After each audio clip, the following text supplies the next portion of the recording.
छत्तीसगढ़ की तमाम बड़ी खबरों के साथ मैं हूं लीना। आइए देखते हैं आज की सुर्खियां। सीएम भूपेश बघेल ने ली समस्त कलेक्टरों की क्लास। पुलिस स्मृति दिवस पर शहीद जवानों को दी गई श्रद्धांजलि। केंद्रीय मंत्री फग्गन ने कहा, जहां कांग्रेस की सरकार वहां होते हैं दंगे। और मुख्यमंत्री ने शुरू की Shri Dhanvantari generic medical store योजना। अब देखते हैं खबर विस्तार से। मुख्यमंत्री भूपेश बघेल की अध्यक्षता में सर्किट हाउस में कलेक्टर्स कॉन्फ्रेंस की शुरुआत हुई। कोरोना के बाद ये पहली फिजिकल मीटिंग है। मुख्यमंत्री भूपेश बघेल की अध्यक्षता में सर्किट हाउस में कलेक्टर्स कॉन्फ्रेंस की शुरुआत हुई। कोरोना के बाद यह पहली फिजिकल मीटिंग है। आज की यह बैठक इसलिए महत्वपूर्ण रही क्योंकि कोरोना से राहत मिलने के बाद अब सरकार मिशन मोड में काम करने की तैयारी में है। सरकार की फ्लैगशिप योजनाओं के अतिरिक्त अन्य योजनाओं पर तो बात की गई, लेकिन इस बार कलेक्टरों से लॉ एंड ऑर्डर पर भी बात हुई। कवर्धा की घटना के बाद सरकार ने इस पर भी बात की क्योंकि कवर्धा में स्थिति को संभालने में प्रशासन से चूक हुई। इसके अलावा लोक केंद्रित प्रशासन, राजस्व प्रशासन से संबंधित शिकायतों का निराकरण, गिरदावरी, राजीव गांधी किसान न्याय योजना, धान खरीदी की तैयारी सहित राज्य शासन की प्राथमिकता वाली योजनाओं एवं कार्यक्रमों के क्रियान्वयन की स्थिति पर कलेक्टरों से 1-to-1 बात हुई। राजधानी रायपुर की चौथी वाहिनी छत्तीसगढ़ सशस्त्र बल माना में पुलिस स्मृति दिवस परेड का आयोजन किया गया। इस कार्यक्रम में बीते एक साल के दौरान राज्य में शहीद हुए 32 जवानों को श्रद्धांजलि अर्पित की गई। इस दौरान शहीद जवानों के परिजन अपनी भावनाओं पर काबू नहीं कर पाए और उनकी याद में रो पड़े। मुख्यमंत्री भूपेश बघेल और गृह मंत्री ताम्रध्वज साहू की मौजूदगी में आयोजित इस कार्यक्रम की शुरुआत राज्यपाल अनुसुईया उइके के परेड की सलामी लेने से हुई। बैंड ने राष्ट्रीय धुन का वादन और पाल बियर पार्टी द्वारा सम्मान सूची का प्रस्तुतिकरण दिया गया।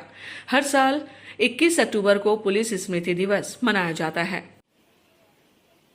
और आज का दिन उन जवानों के लिए सम्मान में ये कार्यक्रम होता है। इस वर्ष 2020-21 में करीब 32 जवान शहीद हुए और आज हम सब लोगों ने माननीय मुख्यमंत्री, गृह मंत्री जी और पूरा पुलिस बल अधिकारी द्वारा उन वीर शहीद जवानों के प्रति आज हम सब लोगों ने श्रद्धांजलि दी है।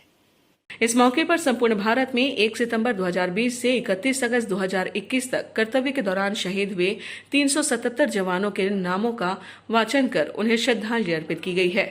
इस मौके पर कोरबा सहित प्रदेश भर के जिलों में पुलिस स्मृति दिवस का आयोजन हुआ और शहीद जवानों को श्रद्धांजलि दी गई। छत्तीसगढ़ प्रवास पर पहुंचे केंद्रीय इस्पात राज्य मंत्री फग्गन सिंह कुलस्ते बयान पर मुख्यमंत्री भूपेश बघेल ने करारा जवाब दिया है। फग्गन सिंह ने छत्तीसगढ़ की सरकार पर कटाक्ष करते हुए कहा कि देश में जहां भी कांग्रेस की सरकार होती है वहां दंगे होते हैं। ठीक इसके उलट जवाब देते हुए मुख्यमंत्री भूपेश बघेल ने कहा कि भाजपा की सांप्रदायिक सौहार्द बिगाड़ने में मास्टरी है और जहां भी भाजपा की सरकार नहीं होती है वहां वो दंगे भड़काने का काम करती है।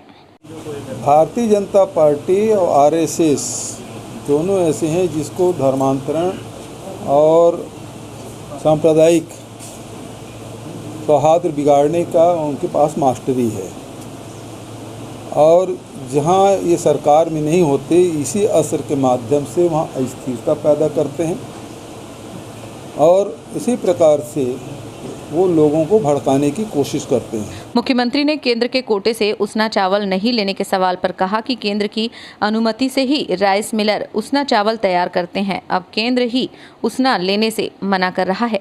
देखिए, उस दिन भी मैं तभी राइस मिलर से भी बात किया, अधिकारियों से भी बात किया, पत्र भी लिखा है और समय भी खाद्य मंत्री ने लिया है।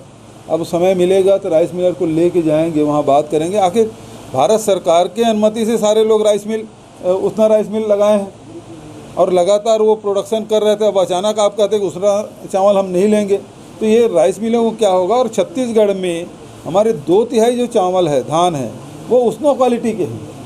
हाइब्रिड जो है वो उसना क्वालिटी में आ रहे हैं, तो उसका खामियाजा न केवल राइस मिल वाले भुगतेंगे बल्कि शासन भी और किसान भी उसका नुकसान उठाएंगे। मुख्यमंत्री भूपेश बघेल ने अपने निवास कार्यालय से वीडियो कॉन्फ्रेंसिंग के जरिए Shri Dhanvantari generic medical store योजना का शुभारंभ किया। इस योजना के तहत राज्य के 59 दुकानों की शुरुआत की जा रही है। प्रदेश के अनेक शहरों में शुरू हुई इन दुकानों में सस्ती दवाएं खरीदने के लिए ग्राहकों की भीड़ जुटने लगी है। मुख्यमंत्री भूपेश बघेल ने बताया कि पूरे प्रदेश में 190 मेडिकल स्टोर्स प्रारंभ करने की योजना है। इन दुकानों में छत्तीसगढ़ हर्बल की दवाएं भी मिलेंगी। 188 जेनरिक मेडिकल स्टोर, जिसे Shri Dhanvantari generic medical store नाम दिया गया है, उसका 84 मेडिकल स्टोर का आज शुभारम्भ किया गया। और इस धन्वंतरी जेनरिक मेडिकल स्टोर में जहां 20 ब्रांडेड कंपनियों के 127 प्रकार के दवाइयां उपलब्ध रहेगी, वहीं जो हमारे वन विभाग के द्वारा बहुत सारे वनौषधि है और वनोपज से जुड़े हुए जो वस्तुएं हैं, जिस वो भी 69 प्रकार के लघु वनोपज की सामग्री यहाँ उपलब्ध होगी। प्रदेश के रायगढ़ जिले के कथित रूप से पुलिस प्रताड़ना से आदिवासी युवक की हुई मौत के मामले ने तूल पकड़ लिया है। घटना के बाद युवक के परिजन एसपी कार्यालय पहुंचे और गांधी प्रतिमा के पास धरना दे दिया। जानकारी होने पर भाजपा नेता ओपी चौधरी भी गांधी प्रतिमा के पास पहुंच गए। इस मामले को लेकर भाजपा नेता ओपी चौधरी ने कहा है कि सरकार और प्रशासन अताताई हो गई है। मृतक ने आत्महत्या से पहले एक कांग्रेस नेता नमो पटेल और पुलिस वाले चंद्रा का नाम लिखा है। उसे प्रताड़ित किया गया है, इसलिए ये घटना घटी है।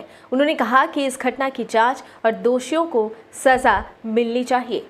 आज एक बहुत ही भयानक स्थिति के बारे में जानकारी मिली कि वहाँ पे एक ईश्वर सिद्धार नाम का एक आदिवासी युवक साथी पुलिस प्रताड़ना के कारण और एक कांग्रेसी कार्यकर्ता की प्रताड़ना के कारण अपनी फांसी लगा करके आत्महत्या कर लिया है।